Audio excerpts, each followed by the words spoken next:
Je suis contente de vous retrouver et je vais vous saluer au nom de Jésus-Christ. Amen. Amen. Et je suis contente d'être de retour. Amen. Amen. Donc, Amen. de me revoir. Amen. En tout cas, moi, je suis dans la joie. Alléluia. Soyez bénis. Le Seigneur a fait des merveilles. Il n'y a aucune maladie qui dépasse Dieu. Même cette pauvre sinusite qui descend par derrière là-bas et qui me fait tousser est déjà vaincue. Amen. Amen. Oui, je proclame que je suis en bonne santé. Tout ça, c'est les ruses de l'ennemi pour que je ne proclame pas la gloire de mon Dieu. Même en tout ça, je vais proclamer qu'il est le roi des rois, le Seigneur des seigneurs. Il règne éternellement. Amen. Vous pouvez vous asseoir. Donc,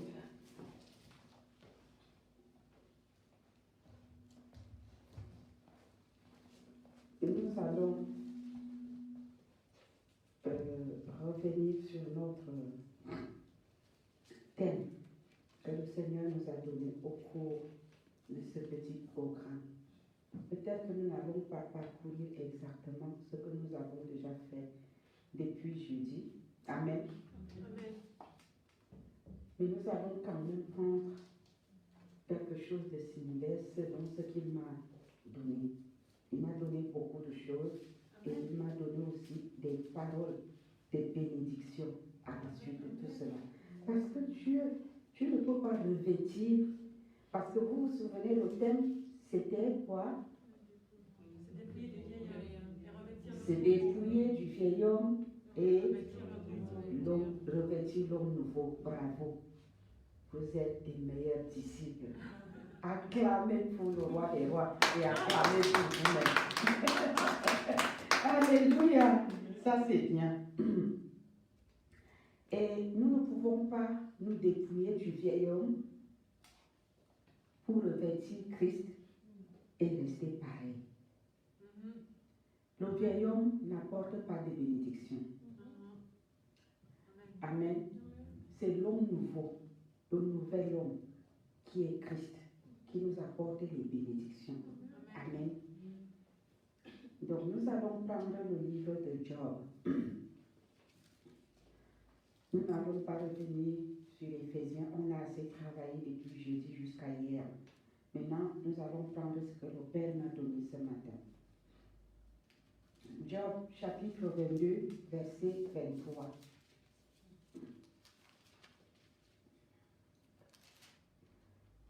Job, chapitre 22. Nous allons même commencer au verset 21. Je lis au nom de Jésus. Père, je me remets d'abord entre tes mains avant de faire cette lecture. Je me remets entre tes mains et je remets mes frères et sœurs entre tes mains. Je prie que tu ouvres notre entendement, que ton Saint-Esprit se révèle à chacun d'entre nous, afin que ces paroles que nous allons écouter ce matin puissent apporter des transformations dans notre homme intérieur. Merci, Papa, de te révéler à chacun d'entre nous selon ton bon plaisir et que la gloire te revienne au nom de Jésus-Christ. Nous nous plongeons dans le sang de Jésus et nous chassons l'oiseau qui dérobe ta parole, ta semence en nous. Et nous scellons tes paroles dans le sang de l'agneau et dans nos vies. Nous les appelons à l'accomplissement et à la manifestation pour ta gloire au nom de Jésus-Christ. Amen. Je dis au nom de Jésus. Attache-toi donc à Dieu et tu auras la paix. Tu jouiras ainsi du bonheur. Reçois de sa bouche l'instruction et mets dans ton corps ses paroles. Tu seras rétabli si tu reviens au Tout-Puissant. Si tu éloignes l'iniquité de ta tente. Amen. Ça veut dire que si tu te sépares du vieil homme. Amen. De l'homme adamique. Si tu te sépares du vieil homme, tu seras rétabli. Si tu reviens au Tout-Puissant, si tu éloignes l'iniquité de ta tente, et l'Éternel te dit, jette l'or dans la poussière, l'or d'Ophir parmi les cailloux des torrents. Et le Tout-Puissant sera ton or, ton argent, ta richesse. Quand il te dit de jeter l'or dans la poussière, le vieil homme semble être l'or parfois, n'est-ce pas? Mais en fait, pas du tout. Amen. Ce que tu crois avoir entre tes mains comme or et qui ne vient pas de Dieu n'est pas du tout l'or. C'est du poison. Alléluia. C'est du poison qui peut te tuer. Le Seigneur te dit de jeter ce poison loin de toi. Amen. Il dit, jette l'or dans la poussière, l'or d'Ophir, parmi les cailloux des torrents. Donc tu dois jeter ça loin de toi, déchirer toi-même ton vieux manteau, ton vieil homme, renoncer à ton vieil homme et revêtir Christ. Il dit, et le Tout-Puissant sera ton or, ton argent, ta richesse. Donc Christ, si tu le revêts, si tu acceptes de le revêtir, il sera ton or, il sera ton argent. Amen. Alors tu feras du Tout-Puissant tes délices. Tu élèveras vers Dieu ta face, tu le prieras et il t'exaucera. Est-ce que vous comprenez? Mais tu ne peux pas avoir ce que tu crois avoir entre tes mains comme or, c'est-à-dire le vieil homme et ses convoitises, d'une main, et avoir Christ de l'autre main. Ça ne marche pas comme ça. C'est soit l'un, soit l'autre. Amen. Tu jettes le vieil homme, tu te revêts de Christ, et lorsque tu pries, tu es exaucé. On ne joue pas sur deux fronts. Amen. Dieu est un Dieu jaloux. Nous devons accepter de renoncer à nous-mêmes, à notre vieil homme, à notre chair, à nos convoitises charnelles. Le vieil homme a des convoitises charnelles qui nous conduisent à la mort. Par contre, lorsque nous nous revêtons du nouvel homme, du nouveau manteau, de Christ, nous acceptons la vie. Et tout ce que nous proclamons prend vie. Amen. Le Seigneur dit, et le Tout-Puissant sera ton or, ton argent, ta richesse. Alors tu feras du Tout-Puissant tes délices. Tu élèveras vers Dieu ta face, tu le prieras et il t'exaucera. Et tu accompliras tes vœux. À tes résolutions répondra le succès. Sur tes sentiers brillera la lumière. Est-ce que vous comprenez? Il y a des fois, il y a des gens, vous allez quelque part, c'est comme si toutes les portes étaient fermées. Parce que le vieil homme, il est là. Il n'apporte que malheur. Amen. Et tromperie. Mais quand tu es revêtu de Christ, même là où personne ne passe, la porte va s'ouvrir pour toi. C'est ça la bonne nouvelle. On ne revêt pas Christ pour rien. On ne revêt pas le nouvel homme pour rien. On ne revêt pas le nouveau manteau pour rien. Amen. Le manteau de Christ, c'est un manteau qui ouvre les portes, qui fraye le chemin là où il n'existe pas. Amen. Ça vaut la peine de le revêtir. Ça vaut la peine de renoncer à nous-mêmes. Le vieil homme a des convoitises, comme nous l'avions vu dans Éphésiens, dans Colossiens aussi. Pas besoin de revenir citer ici. Vous avez fait le programme, vous connaissez. On a cité ces choses. On a cité le mensonge, on a cité le vol, on a cité les discordes, on a cité toutes ces choses. Les demi-vérités, les vérités qui ressemblent, les mensonges qui ressemblent à la vérité. On a cité toutes ces choses. Ça vient du vieil homme. Nous devons renoncer à tout ça. Nous devons prendre une décision pour renoncer à tout ça. Il faut prendre la décision. Si on ne prend pas la décision, on ne peut pas renoncer. Si on prend la décision, on va se repentir et on va proclamer la vérité. Amen. On va renoncer. Et le Saint-Esprit va l'accomplir. Parce que Dieu ne ment pas dans sa parole. Il dit dans sa parole que ce que vous demanderez en priant, je le ferai. Amen. Alors, si nous ne demandons pas pour dire, Seigneur Jésus, toi-même tu connais. Et puis, c'est lui qui doit venir se repentir à ta place. C'est lui qui doit venir proclamer les choses à ta place.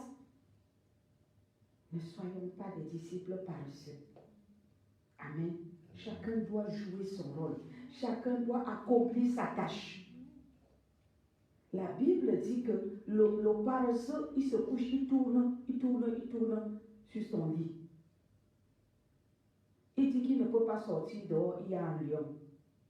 Il est couché là, il tourne sur son lit. C'est la paresse. Chrétiens, chrétiennes, sortons de la paresse. Apprenons à faire notre part. Amen. Le Seigneur Jésus a déjà accompli sa part. Maintenant, c'est à nous de travailler. Amen. Verset 29. Vienne l'humiliation, tu prieras pour ton relèvement. Dieu secourt celui dont le regard est abattu. Quand on a le regard abattu, ça veut dire qu'on a réalisé son erreur. On a réalisé sa faute. Amen. On se dit, mais qu'est-ce que je suis en train de faire? Je suis en train de sortir du vrai chemin. Je suis en train de perdre ma bénédiction. Je suis en train de vendre mon onction à l'ennemi gratuitement. Non, je prends la décision de sortir. Père, pardonne-moi. Et je déclare qu'à partir d'aujourd'hui, le vieil homme et moi, c'est fini. Je divorce avec lui. Amen. Tu dois confesser cela. Amen. Il faut le confesser. Ce n'est pas Christ qui viendra le dire.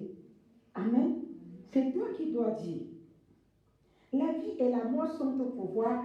La vie et la mort sont au pouvoir de la langue. Tu dois proclamer.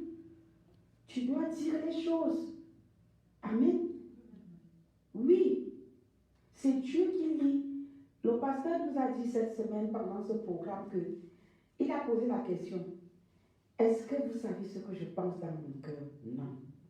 Si je parle, vous allez savoir ce que je pense? Oui. Satan ne lit pas les pensées de nos cœurs. C'est Dieu qui connaît les pensées de nos cœurs. Alors, pour qu'il te foute la paix, il faut lui dire. Il faut ouvrir la bouche. Satan, je divorce avec toi. Vieil homme, je te déteste, je divorce avec toi. Je renonce à toi. Mensonge, je renonce à toi. Vol, je renonce à toi. Fornication, je renonce à toi. Discorde, je renonce à toi. Tout ce qui est mauvais. Paresse, je renonce à toi. Médisance, je renonce à toi. Amen. Il faut parler. Il faut parler à l'ennemi. Il faut renoncer. Il délivrera même le coupable qui devra son salut à la pureté de tes mains. Et si donc toi, tes mains ne sont pas pures, comment est-ce que Dieu va délivrer donc les gens autour de toi? Tu vas beau prier pour que ta famille se convertisse. Ils ne pourront pas se convertir vu que le vieil homme loge en toi avec ses agents. Donc, un corps divisé contre lui-même ne prospère pas. Donc, ils ne vont pas se diviser à cause de tes petites prières. Amen. Ils tiennent ta famille captive. Hein? Et toi, tu les berges en toi et tu te lèves pour le combat. Ils vont se moquer de toi. Amen. Il faut changer de camp. Il faut changer de camp. Il faut divorcer avec le vieil homme et ses convoitises. Et il va fuir loin de vous. Amen. Nous allons dans Ézéchiel au chapitre 18.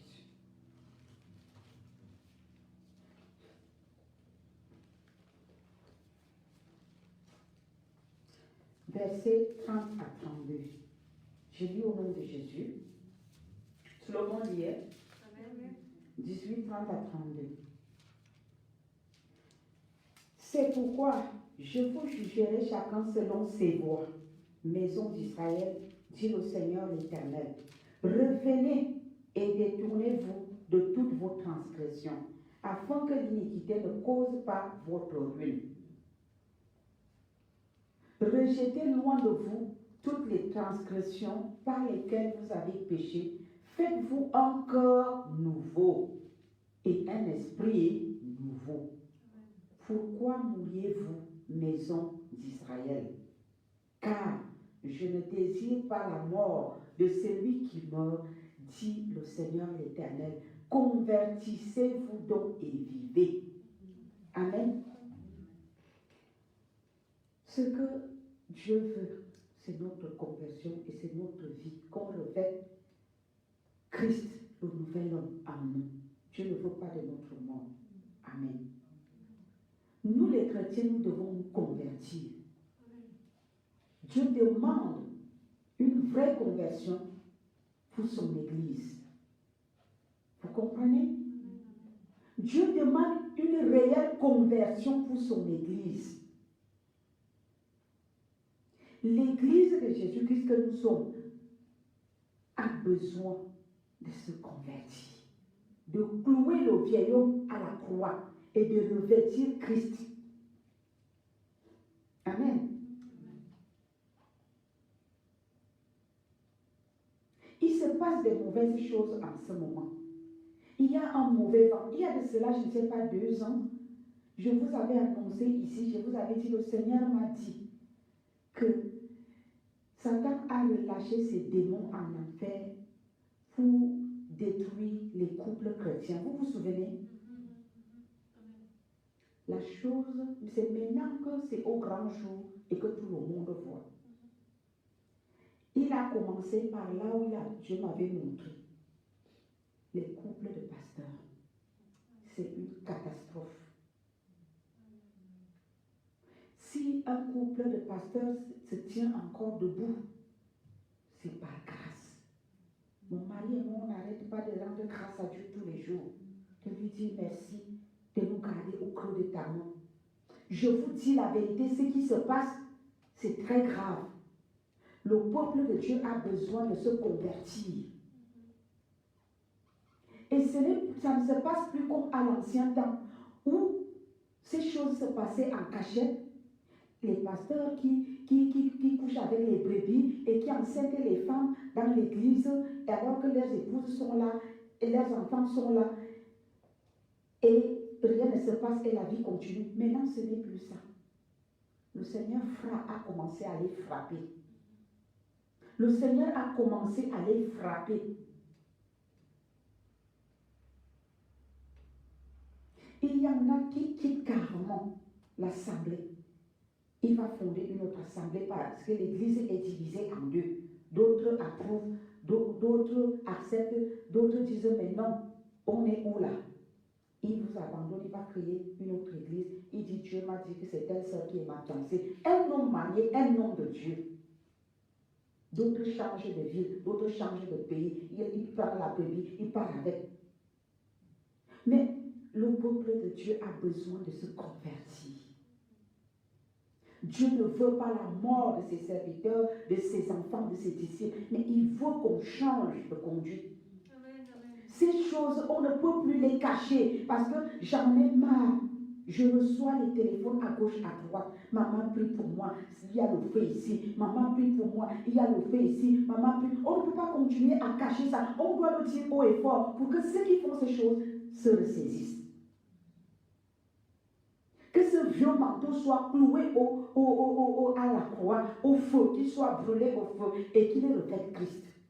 C'est mauvais. C'est mauvais dans le corps de Christ. C'est mauvais dans l'église de Jésus. Le peuple de Dieu a besoin de se convertir. Christ est à la porte. On ne sait pas quand est-ce qu'il viendra. Si tu es trouvé dans un lit d'adultère, tu fais comment? Il ne va pas t'enlever dans la souillure. Amen. On va continuer à se taire jusqu'à quand? Il y a le feu partout dans la maison de Dieu. On ne peut pas continuer à se taire. Levons nos peuples de Dieu et prions pour que ça cesse. Que ceux qui commettent ces choses se répandent. Et qu'ils reviennent à la raison parce que Dieu ne veut pas de leur mort. Que ce vieux manteau soit cloué, qu'il soit brûlé au feu. Dieu a les plans de bénédiction pour son peuple et l'ennemi est en train de détruire les enfants de Dieu. La Bible dit, Christ dit dans sa parole, quand je reviendrai, trouverai encore la foi. Pourquoi il pose la question si le salut est un acquis? Parce que les gens commencent bien, à un moment ils dévient, eux-mêmes ne savent pas pourquoi ils ont dévié. C'est l'ennemi. Il pourchasse les hommes de Dieu, il pourchasse les chrétiens. Il veut exterminer parce qu'il a perdu, il est allé en enfer et il veut emporter avec lui le maximum de chrétiens. Enfants de Dieu, répandons-nous, changeons de vêtements, convertissons-nous. Faisons attention. Personne ne sait ni le jour, ni l'heure. L'heure est grave. Colossiens 2.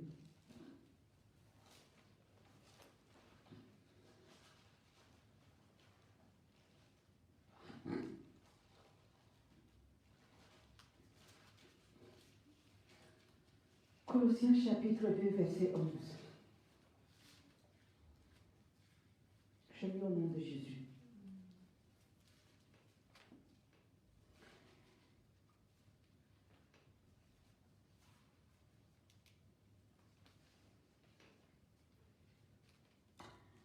Et c'est en lui que vous avez été circoncis, d'une circoncision que la main n'a pas faite, mais de la circoncision de Christ, qui consiste dans le dépouillement du corps de la chair.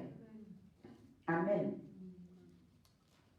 Nous devons nous dépouiller de notre chair. Le corps de Christ a besoin de se dépouiller de sa chair. Enfant de Dieu, c'est sérieux. Si Christ vient maintenant, chacun d'entre nous doit penser que si maintenant Christ revient, quel sera mon sort? Ne perdons pas de vue les vérités qui sont écrites dans la Bible. C'est vrai, c'est réel, c'est tout ce qui est écrit dans la parole de Dieu est vrai. Moi, je peux l'affirmer dans ma vie. Parce que quand j'ai une situation, j'applique la parole de Dieu, ça marche. Et comment est-ce que cette parole qui dit qu'il ne viendra pas enlever les impudiques, les adultères, les menteurs, les ceci, les cela, comment est-ce que cette parole sera fausse? Il dit, je suis saint. Soyez saints.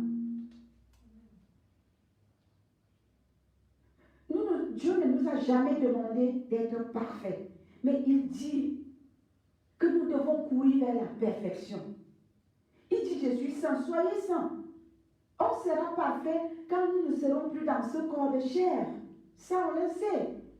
Mais faisons des efforts. Courons vers la perfection. C'est là où il va nous rencontrer.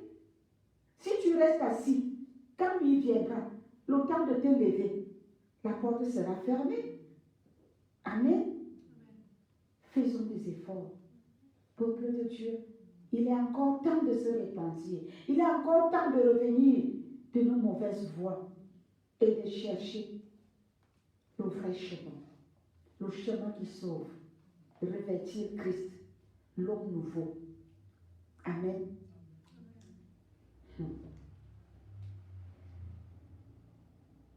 Si nous ne faisons pas attention,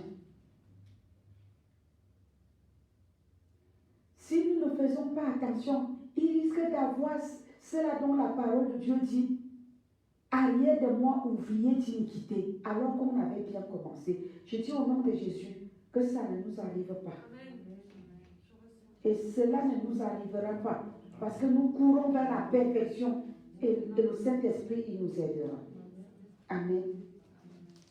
Éphésiens 4, verset 17. Je lis au nom de Jésus. Voici donc ce que je dis et ce que je déclare dans le Seigneur. C'est que vous ne devez plus marcher comme les païens. Vous ne devez plus marcher comme qui? Les païens. Amen. Vous ne devez plus marcher comme des païens. Avec le mensonge, avec la méchanceté, avec les divisions, avec les querelles, les médisances. Cette histoire de fornication qui est rentrée dans le corps de Christ, qui pollue l'Église de Christ. Nous devons tous nous lever contre ce phénomène dans nos prières. Amen. Si la tête est frappée, le corps va faire comment?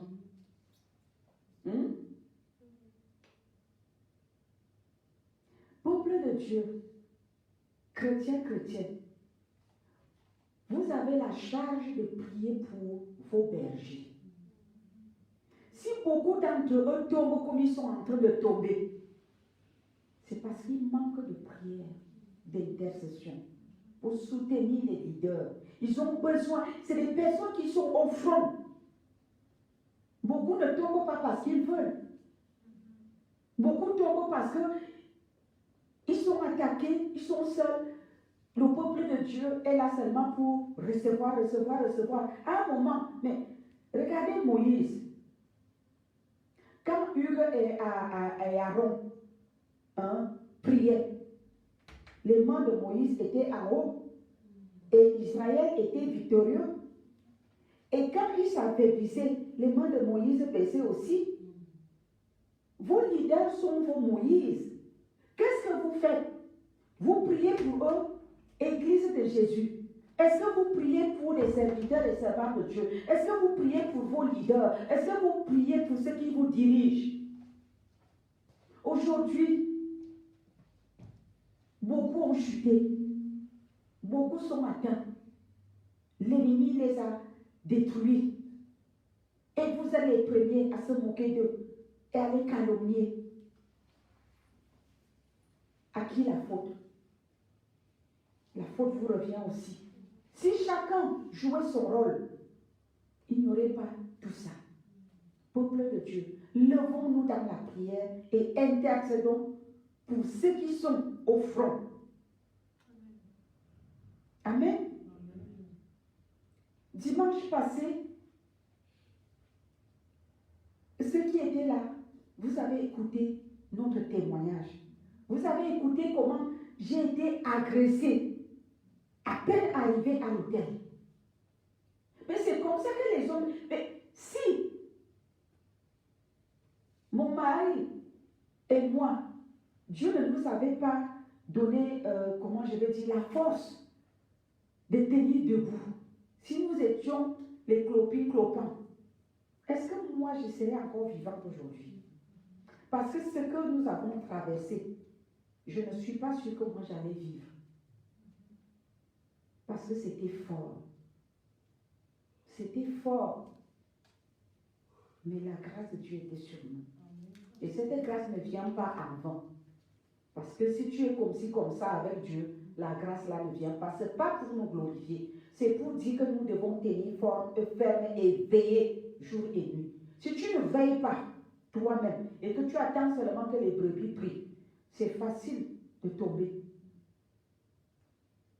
Quand les brebis prient, leur prière doit venir trouver que toi-même, tu es sur le roc. Amen. Ne soyons pas des enfants de Dieu qui ne méditent pas la parole, qui ne prient pas, qui attendent les prières des autres. Mais en même temps, peuple de Dieu, vous devez vous lever pour ceux qui sont au front. Parce qu'ils luttent pour vous. Chaque fois que nous prions pour une âme, les démons qui attaquent cette âme-là se retournent contre nous. Et si vous ne nous soutenez pas, c'est vrai, Dieu nous soutient, mais pourquoi est-ce qu'il nous a donné les bouches? Pourquoi est-ce qu'il nous a dit prier sans cesse? Pourquoi est-ce qu'il nous demande de prier sans cesse? Amen. Nous sommes complémentaires dans le corps de Christ. Nous avons besoin de vous. Vous avez besoin de nous. Amen. Réciproquement. Ensemble, levons-nous dans la prière et combattons l'ennemi et ses agents. Éphésiens, chapitre 2, verset 3. Je lis au nom de Jésus. Nous tous aussi, nous étions de leur nombre, et nous vivions autrefois selon les convoitises de notre chair, accomplissant les volontés de la chair, on dit bien les volontés de la chair et de nos pensées. Et nous étions par nature des enfants de colère, comme les autres. Mais Dieu, qui est riche en miséricorde, à cause du grand amour dont il nous a aimés, nous qui étions morts par nos offenses, nous a rendus à la vie avec Christ. C'est par grâce que vous êtes sauvés. Amen. Il nous a sauvés par grâce. Et nous devons donc conserver cette grâce. Amen. Parce qu'il nous a sauvés par grâce, cela ne veut pas dire que nous devons croiser nos bras et continuer. On a bien dit, on était autrefois. Ça veut dire que maintenant, nous ne le sommes plus. Parce que nous sommes sauvés par la grâce. Quand on est sauvé par la grâce, on ne continue pas à vivre dans le péché, dans le mensonge, dans le vol, dans la fornication, dans l'orgueil, la méchanceté, la haine et autres. Non, pardon. Amen. On dit autrefois, ça veut dire qu'actuellement, ce n'est plus ça. Vu que je suis sauvé par la grâce, ces choses, je les ai abandonnées. C'est ce que ça veut dire. Ça ne veut pas dire que, parce que je suis sauvé par la grâce, je continue. On a dit autrefois. C'est le passé. D'où vient que la grâce veut dire Jésus a tout payé, mes péchés, comme le pasteur nous dit souvent ici, mes péchés futurs, présents et machin. Non.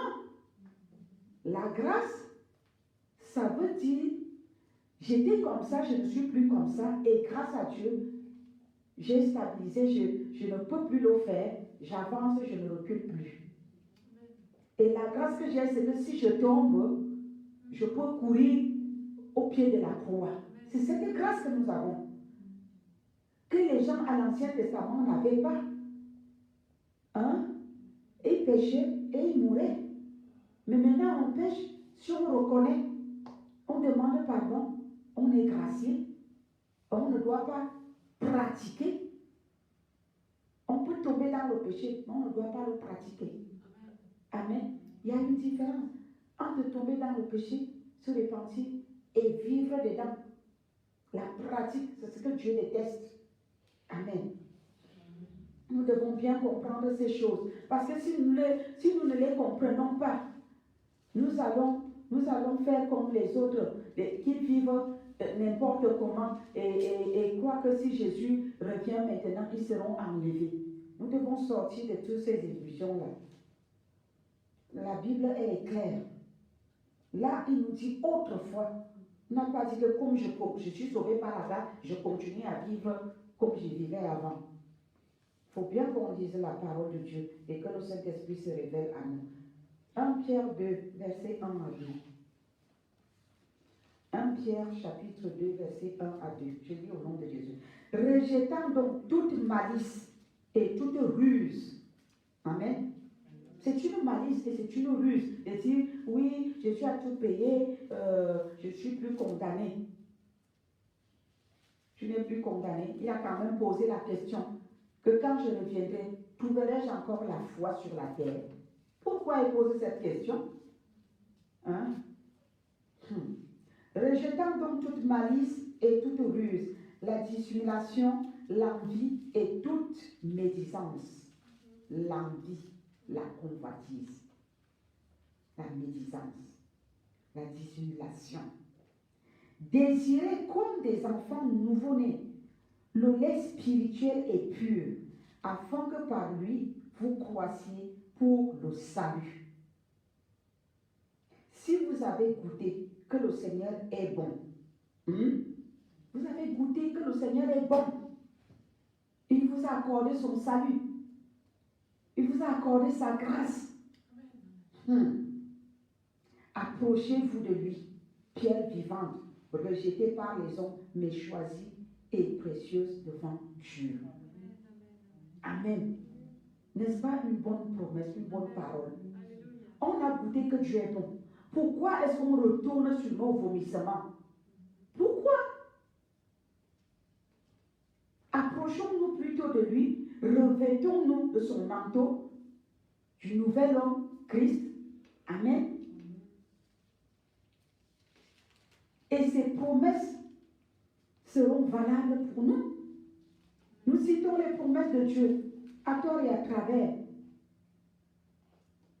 Étant éloignés de lui, habillés d'un faux manteau, et nous voulons voir ces promesses se réaliser. Dieu ne fonctionne pas comme ça. Il ne fonctionne pas comme ça. Nous ne devons pas nous tromper nous-mêmes. Hébreux, allons d'abord dans Jacques chapitre 1. Prenons le livre de Jacques au chapitre 1, verset 2 à 1. Pardon. Verset 1 à 2. J'ai dit au contraire. Alléluia.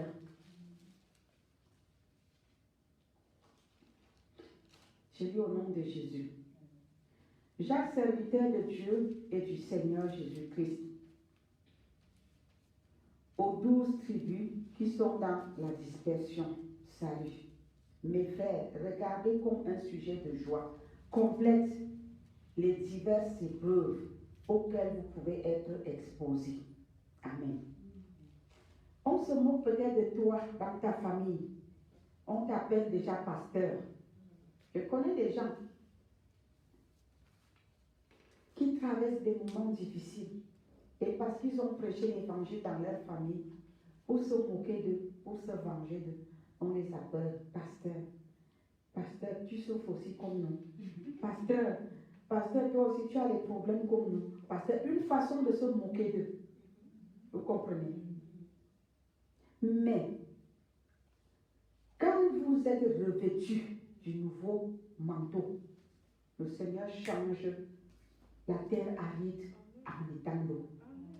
Et je proclame ce matin que ta terre aride, ceux qui se moquent de toi, qui t'appellent pasteur pour se moquer de toi, Dieu va transformer ta terre aride en étang d'eau. Amen. Parce que tu as accepté de revêtir le nouveau manteau.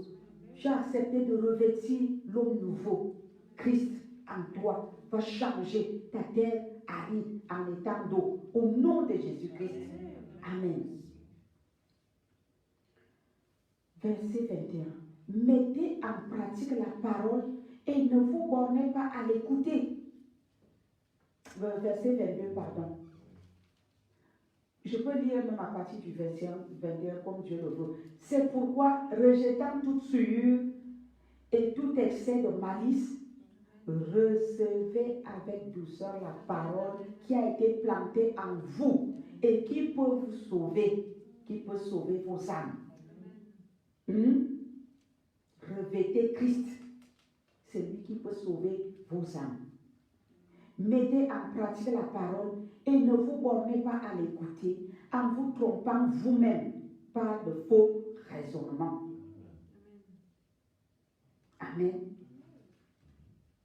Les gens ne se trompent pas des faux raisonnements. Ce n'est pas parce que on contrarie la parole de Dieu qu'elle va changer. Tu peux la prendre comme tu veux, mais elle reste comme Dieu l'a déclaré. Elle ne change pas. Elle est lui et Amen.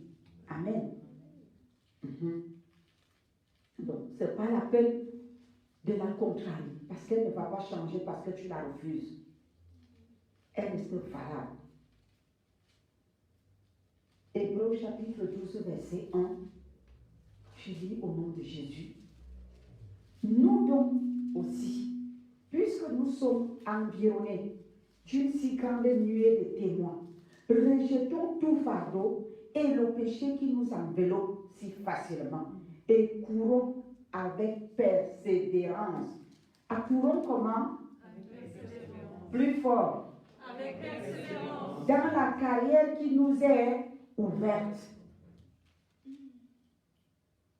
Ayant les regards sur Jésus, le chef et le consommateur de la foi, qui en vue de la joie qui lui a été réservée a souffert la croix, méprisé l'ignominie et s'est assis à la droite du trône de Dieu. Amen. Amen. Si nous faisons la volonté de Dieu, une chose est certaine. Étant sur cette terre, nous allons nous asseoir à la droite de Dieu le Père. Et lorsqu'on est assis à la droite de Dieu le Père, étant sur terre, Dieu fait le chemin là où il n'existe pas dans notre vie. La solution, c'est d'accepter de revêtir Christ, l'homme nouveau, le nouveau manteau. Amen. La Bible dit dans Corinthiens que l'homme animal ne comprend pas les choses charnelles. Ça ne sert à rien. L'homme animal ne comprend pas les choses spirituelles. Voilà. L'homme animal ne comprend pas les choses spirituelles. L'homme animal, c'est qui? C'est quelqu'un qui lit la Bible et qui n'est pas converti. Amen. Donc, quand tu es revêtu du vieil homme, de l'ancien manteau, tu ne peux pas comprendre les choses spirituelles. Et si tu lis la Bible, tu ne comprends pas encore. Il faut prier pour que ton vieil homme disparaisse, qu'il dégage. Parce que s'il est là, tu ne vas rien comprendre. Amen. C'est la clé. Alors, ce matin, est-ce que tu acceptes de divorcer avec ton vieil homme? Amen. Tiens-toi sur tes deux pieds. Nous allons prier.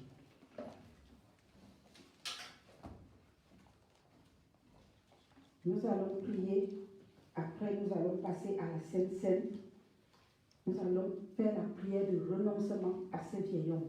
Amen. Chacun va renoncer à son vieil homme. Après, nous allons passer à la Sainte Seine. Vous qui nous suivez en ligne, nous allons revenir pour les proclamations après la Sainte Seine. Mais pour le moment, nous allons faire la prière de renoncement à ce vieil homme.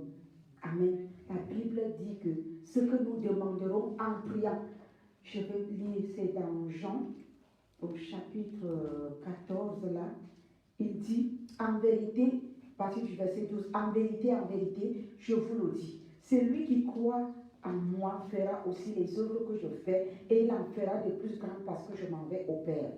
Et tout ce que vous demanderez en mon nom, je le ferai, afin que le Père soit glorifié dans le Fils. Si vous demandez quelque chose en mon nom, je le ferai. Nous allons prier Dieu, le Père, au nom de son Fils Seigneur Jésus-Christ. Et nous allons renoncer à nous-mêmes, à ces vieils hommes. Amen. Prions au nom de Jésus.